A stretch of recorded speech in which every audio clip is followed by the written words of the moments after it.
اعوذ باللہ من الشیطان الرجیم بسم اللہ الرحمن الرحیم۔ محترم مکرمی، مرزا جہلمی کے نزدیک دو صفات الباری قیامت میں اہل الجنہ کو ملیں گی، ایک حیات دائمہ یعنی نہ مرنا، دوسرا جو چاہیں اس کا واقع ہو جانا یعنی اختیار، یا اس کو اختیار کلی کہہ دیجیے کیونکہ کوئی انہوں نے قید تو لگائی نہیں ہے۔ ان دو صفات کے ملنے سے محترم اور مکرم کے نزدیک اہل الجنہ کریٹڈ منی گاڈز یا خدایان مخلوق صغیر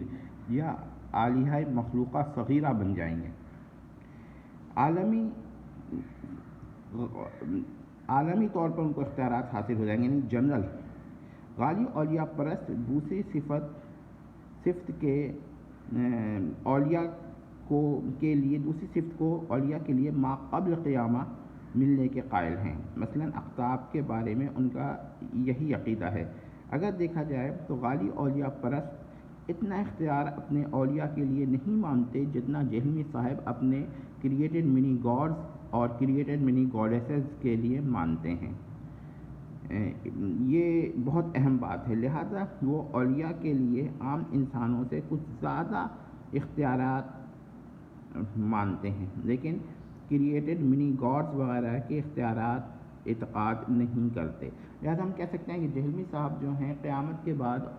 منی گاڈز کے لیے اختیار کلی کی صفت حاصل ہونے کے قائل ہیں، اور یہ اختیار کلی سے کچھ کم اور عام انسان کے اختیارات سے کچھ زیادہ یا بہت زیادہ، ٹھیک ہے، لیکن وہ نہیں، یہ بات سمجھ لیجیے۔ اب ہمارا سوال یہ ہے کہ ایسی صورتحال میں اگر وہ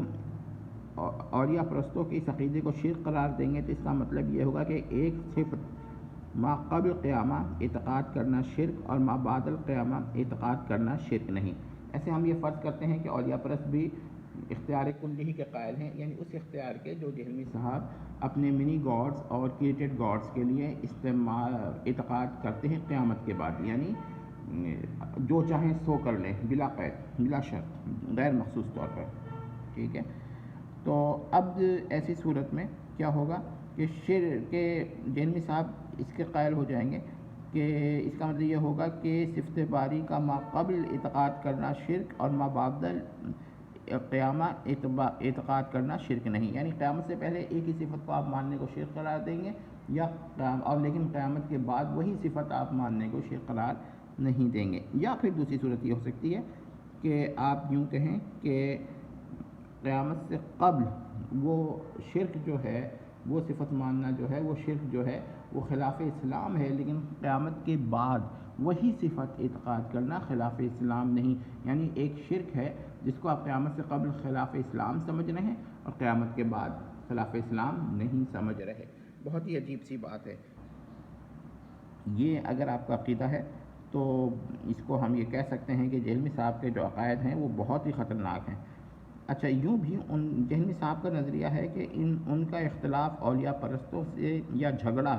غیر اللہ سے دعا کرنے کے جواز پر ہے، غیر اللہ کے دعا سننے اور دعا کو پورا کرنے کے اختیارات پر نہیں۔ جہلمی صاحب یہ بیان کر چکے ہیں کہ فہد علی کو اختیار ہو تب بھی، یہ ان کا جملے ہیں، تو ہم یہ کہتے ہیں کہ اختیار ہونا بھی شرک ہے، یعنی کہ ہمارے نزدیک تو ایسے اختیارات ماننا بھی شرک ہے، لیکن کیونکہ ان کے نزدیک غیر اللہ سے دعا کرنا تو شرک ہے، لیکن ان کو دعا سننے اور دعا پورا کرنے کا اختیار اعتقاد کرنا شرک نہیں ہے۔ کیوں نہیں ہے؟ یا پھر ایسا شرک ہے جو جائز ہے، ٹھیک ہے، جس سے انسان کافر نہیں ہوتا، اور جو واقعی ہے، یعنی کہ ان کے نزدیک بعض شرک ایسے بھی مجھے لگتا ہے کہ وہ کہیں گے کیونکہ قیامت کے بعد منی گاڈ اعتقاد کرنا شرک ہے، وہ کہیں گے شرک تو ہے لیکن جائز ہے، یا پھر وہ کہیں گے یہ شرک ہی نہیں ہے، ٹھیک ہے۔ دو ہی صورت ہو سکتی ہے، دونوں صورتوں میں ان پر ہی اعتراض وارد ہوگا، ٹھیک ہے۔ اب آپ دیکھیں کہ اگر ایسا ہے تو غالی اولیاء پرستوں سے ان کا اختلاف صرف دو ہیں، ایک اختیارات ملنے کا وقت ما قبل قیامہ ہے یا ما بعد القیامہ، دوسرا اولیاء پرستوں کے اختیارات ملنے پر کے دلیل پر، لیکن جہلمی صاحب ان کی تکفیر نہیں کر سکتے اور نہ کرتے ہیں۔ اس ایک صفت کی وجہ سے اگر یہ غالی اولیاء پرست اولیاء کو کریٹڈ منی گاڈز یا کریٹڈ مائکرو گاڈز کہنا شروع کر دیں، یا کریٹڈ مائکرو گاڈز یا مائکرو گاڈز کہنا مخلوق مائکرو گاڈز کہنا شروع کر دیں، تو یا منی گاڈز کہنا شروع کر دیں، تو بھی جہلمی صاحب کو اعتراض نہیں ہونا چاہیے۔ وجہ یہ ہے کہ جہلمی صاحب جو ہیں وہ فرماتے ہیں کہ دو صفت ملے گی۔ اب یہاں پر تو یہ لوگ حیات دائمہ کے قائل نہیں ہیں اور اس کو پردہ فرمانا ہی کہیے، لیکن کچھ نہ کچھ تو خیر مانتے ہیں نا کہ اب اس دنیا میں نہیں رہے، تو ایسی صورتحال میں وہ صرف ایک صفت کے قائل ہیں۔ تو اب ظاہر بات ہے کہ منی گاڈز اگر جہلمی صاحب ہیں تو کہتے ہیں تو یہ منی گاڈز کہہ دے، لیکن یا مائکرو گاڈز کہہ دے جو منی گاڈ سے بھی چھوٹا ہوتا ہو، لیکن یہ غالی حضرات تو یہ الفاظ بھی استعمال نہیں کرتے، یعنی غالی اولیاء پرست جو ہیں وہ غالیانہ کرامات اور غالیانہ واقعات اور طلسم ہوش روبانہ واقعات کو منسوب تو اولیاء کی جانب کرتے ہیں، لیکن منی گاڈز کریٹڈ گاڈز یا ان جیسی ناپاک پلید گندی اور گھٹیا اصطلاحات جو جہلمی نومنکلیچر سے ماخوذ ہو یا ان میں جائز ہو استعمال نہیں کرتے۔ اب اس بحث کا خلاصہ یہ ہے کہ جہلمی صاحب اولیاء پرستوں کے بظاہر یہ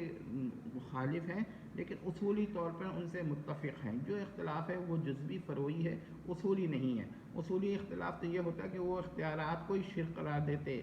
اور کفر قرار دیتے، لیکن وہ اول تو قیامت کے بعد وہ اختیارات مانتے ہیں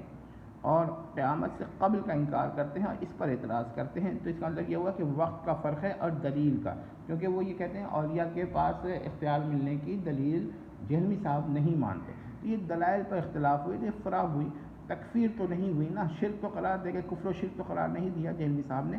بہرحال اس سے کیا نتیجہ نکلا ہے؟ اس سے خطرناک ترین نتیجہ نکلا ہے، اس سے خطرناک ترین نتیجہ یہ نکلا ہے کہ جہلمی صاحب جو ظاہر کرنا چاہتے ہیں وہ نہیں ہے، یعنی ہیں کواکب، کچھ نظر آتے ہیں، کچھ دیتے ہیں بازیگر دھوکہ کھلا۔ بظاہر تو یہ اولیاء پرستوں کا رد کرنا چاہتے ہیں، لیکن اس سے بڑھ کر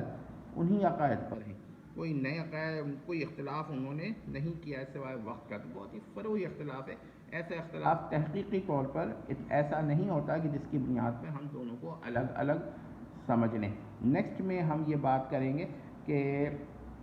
جہلمی صاحب جو اعتراضات اولیاء کا مذاق اڑاتے ہیں تو اس میں کیا نقصان ہوتا ہے، اور جہلمی صاحب ایکچولی وہ نقصان جو جن باتوں پر مذاق اڑاتے ہیں وہ اختیاراً اپنے منی گاڈز کے لیے مانتے ہیں۔ انشاءاللہ ہم اس کا ذکر کریں گے بعد میں، تو فی الحال اتنا ہی رکھیے۔